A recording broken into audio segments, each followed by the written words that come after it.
पदासाठी आज तुम्ही उमेदवारी अर्ज भरलाय, काय भावना आहे तुमच्या मनात? विठ्ठल परिवारातील तीर्थस्वरूप कैलासवासी औदुंबराव पाटील, सहकार शिरोमणी वसंतदादा काळे, स्वर्गीय यशवंतभाऊ, स्वर्गीय राजूबापू पाटील आणि पंढरपूर मंगळवेढ्याच्या मनावर अधिराज्य करणारे माझे सासरे आदरणीय भारतनाना भालके साहेब यांच्या आशीर्वादाने, तसेच विठ्ठल परिवारावर प्रेम करणाऱ्या सर्व ज्ञात अज्ञात हितचिंतकांच्या सदिच्छा व तमाम मायबाप जनतेच्या पाठिंब्याने आज मी माझा उमेदवारी अर्ज दाखल केला आहे. कोणत्या आघाडीतून अर्ज भरलाय आणि किती अर्ज?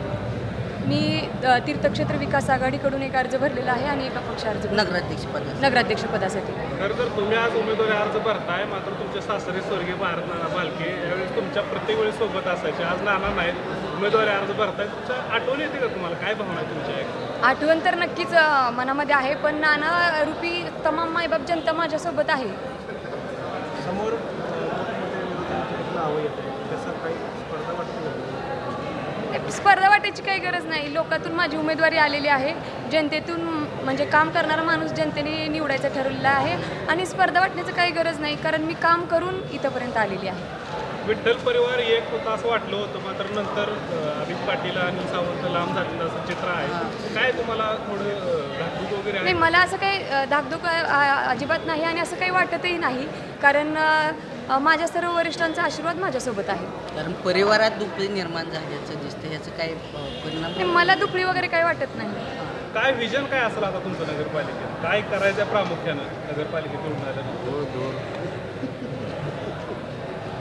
गेली 30 ते 40 वर्ष मनमानी कारभार आहे नगरपालिकेत. मुजोर प्रशासन आणि राजकीय स्वार्थापोटी जो पंढरपूरचा विकास खुंटलेला आहे, तो मला विकास करायचा आहे. राष्ट्रीय दर्जाचं तीर्थक्षेत्र आपलं पंढरपूर घडवायचं आहे आणि प्रत्येक तळागाळातील नागरिकांपर्यंत पोहोचून जी आम्ही नानांच्या विचारांचं पाईक आहोत आणि नानांनी जी सवय लावली आहे जनतेला की प्रत्येकाच्या घरापर्यंत जाऊन आपण त्यांचं काम केलं पाहिजे, ही विचारधारा पुढं मला न्यायची आहे आणि एक विकसित समृद्ध पंढरपूर मला घडवायचं आहे आणि धूळमुक्त पंढरपूर मला घडवायचं आहे. महिलांना काय आव्हान करतो?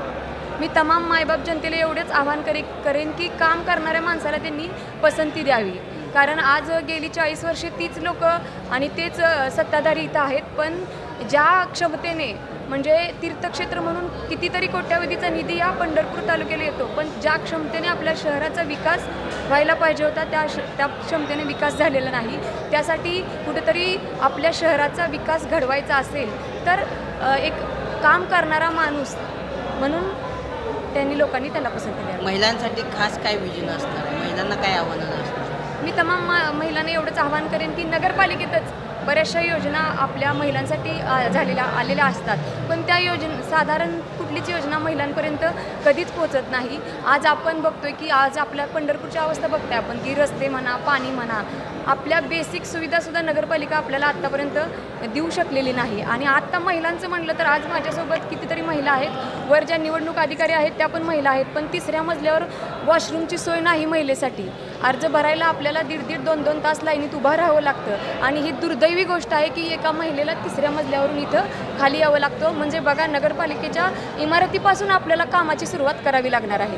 तुमची उमेदवारी समोर आल्यानंतर राज्याच्या प्रमुखांनी भाजपच्या काही वेगळी खेळी केली आणि विठ्ठल परिवारातील नेते बाजूला करण्याचा प्रयत्न केला, तर ह्या घडामोडीकडे कसं बघताय तुम्ही? बघा, तमाम मायबाप ही इलेक्शन ही जनतेने हातात घेतलेली आहे. लोकांना मी एवढंच आव्हान करेन की माझ्यासारख्या तळागाळातून वर आलेल्या सर्वसामान्य कार्यकर्त्याला म्हणजे अडचणीत आणण्यासाठी किंवा खिंडीत एकटं गाठण्यासाठी वरूनपर्यंत यंत्रणा लागते, तर तमाम मायबाप जनतेला एवढंच आव्हान करेन की तुम्ही सर्व मतदार बंधूंनी भगिनींनी माझ्यासोबत भक्कमपणे उभं राहावं. येणाऱ्या काळात नक्की विजय आपला आहे.